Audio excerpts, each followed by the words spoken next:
एका 13 वर्षाच्या विद्यार्थ्यानं आपल्या शाळेच्या बॅगेत चक्क वडिलांची छर्रा बंदूक आणली।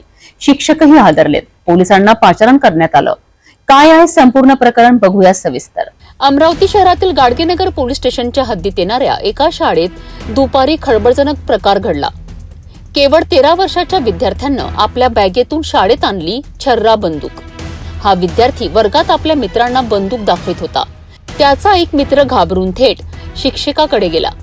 शिक्षकांनी बॅग तपासली आणि जे पाहिलं ते पाहून तेही स्तब्ध झालेत। बंदूक। तेव्हा तात्काळ गाडगेनगर पोलीस ठाण्यात माहिती देण्यात आली आहे। पोलीस घटनास्थळी दाखल झालेत आणि विद्यार्थ्याची चौकशी केली। प्राथमिक चौकशीत समोर आलं आहे की ही बंदूक विद्यार्थ्याच्या वडिलांची होती। ती एक ब्लॅक कलर छर्रा बंदूक असून मुलगा ती खेळण्याच्या उद्देशानं शाळेत घेऊन आला होता।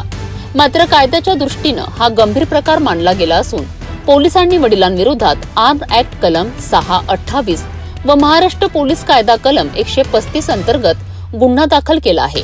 या घटनेनं संपूर्ण परिसरात एकच खळबळ उडवून दिली असून शाळांतील सुरक्षेचा मुद्दा पुन्हा ऐरणीवर आला आहे। शाळा म्हणजे शिक्षणाचं मंदिर, पण तिथेच जर शस्त्र आली तर ही गंभीर चेतावणी आहे।